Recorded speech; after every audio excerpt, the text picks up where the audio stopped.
My name is Dr. Christian Huygen, and I'm the Executive Director of Rainbow Heights Club.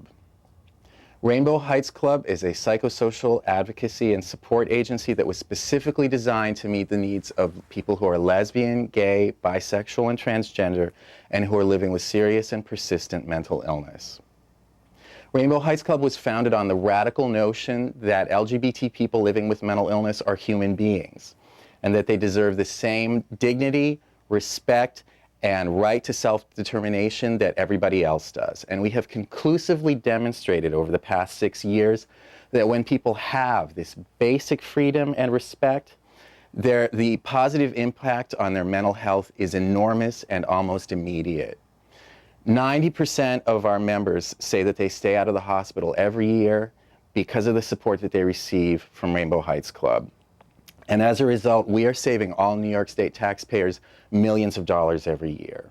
It's an honor, a pleasure, and a joy to partner with LGBT consumers in doing this work, and I'm very grateful to have this opportunity.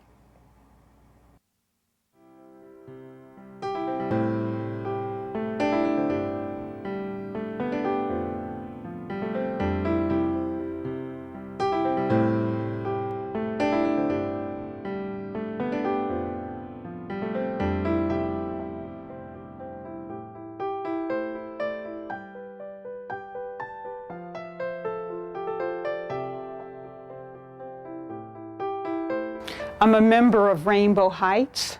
I'm manic depressive, bipolar. I identify as a lesbian. I love women. Hi, my name's John. I'm gay and I have a mental health diagnosis. I am Noah. I'm gay and I was diagnosed with major depression. My name is Robert. I am a gay man who is suffering from a bunch of stuff, but basically, mainly mental illness, but I have some physical things that are wrong as well. Hi, I'm Rachel.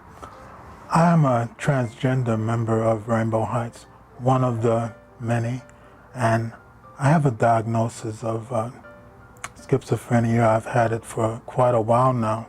I'm Bert Kaufman, and I identify as a gay male, and my diagnosis, which I received treatment from Heights Hill Clinic, is schizoaffective disorder undifferentiated DSM 295.70. I'm Dow. I am bisexual. I am schizophrenic. Well, before I found out about Rainbow Heights, I was going to a place, and I went there for a few years, and I also went to quite a few places, but none of them were LGBT. 2 years after I retired, my partner died very suddenly, and my diagnosis is depression, and that, on top of the diagnosis, was quite significant. I tried other avenues of communication. I tried other senior citizens organizations. I tried 12-step programs, but nothing seemed to work. And I really started to really isolate. Well, I was in a service. I was put in a cooking training session. It didn't work out too well because I couldn't stay on my feet for a long time because of my sugar diabetes. So my feet like really hurting me a lot. But I really didn't say what I was because I just got a vibe in the room that there's a lot of people in our program that really wasn't okay with bisexuals or gay. So I just kept to myself. A social worker that was at the other place where I was, and she would always say, why don't you stop acting like that? You're not a woman, and you should be a man. So, and I told her, I said, well, you're not really helping me.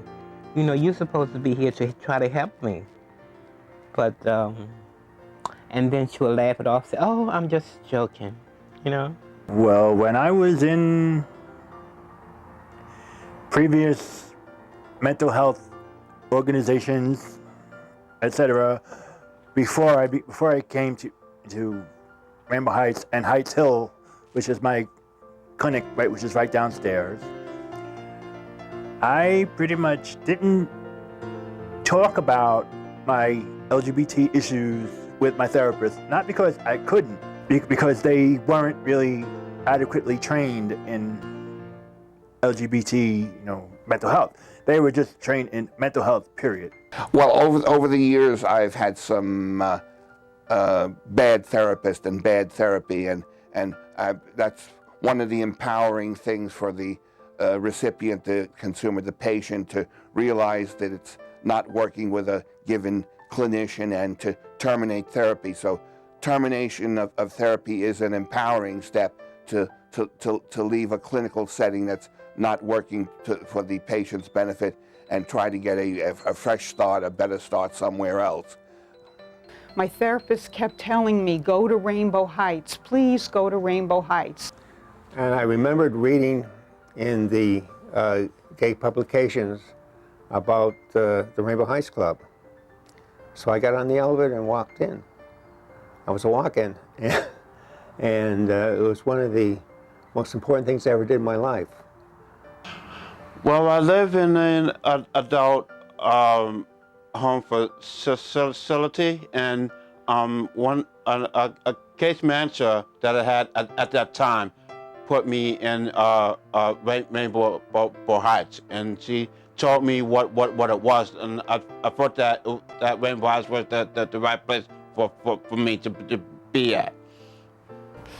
I've been in contact one time or another with the 400 members that go here, and I've heard them say over and over again that their only friends are here. The great majority have been estranged from their families for many, many years, some when they were very young. They come regularly, they come all day. They have nowhere else to go. Most of them live in residences, some in shelters. They don't even have their own place to do what they want. Rainbow Heights is at the core of their lives. They have nothing and no one else.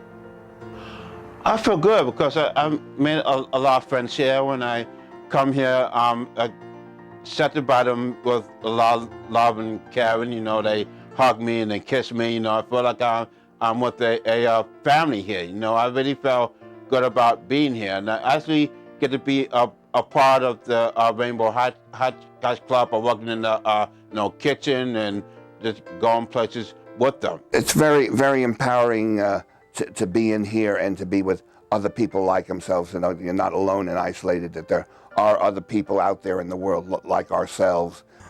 This is absolutely a safe space for me and the other members here to be ourselves and do what we need to do and what we want to do without being criticized and stigmatized. And if we come in here and say that we're gay or lesbian or bisexual or transgender or whatever, the staff here is going to welcome us with open arms. They're not going to say, "Oh, get away from me. I don't want to catch what you have." I don't stand out as much. I don't stand out at Rainbow Heights, period. I just blend in.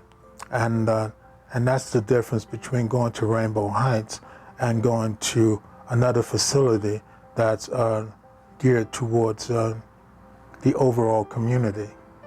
I have a great family here. I love being here and being with gay people, being with my own people. And not only am I with gay people, but I'm with people that I can identify with the pain of being mentally ill.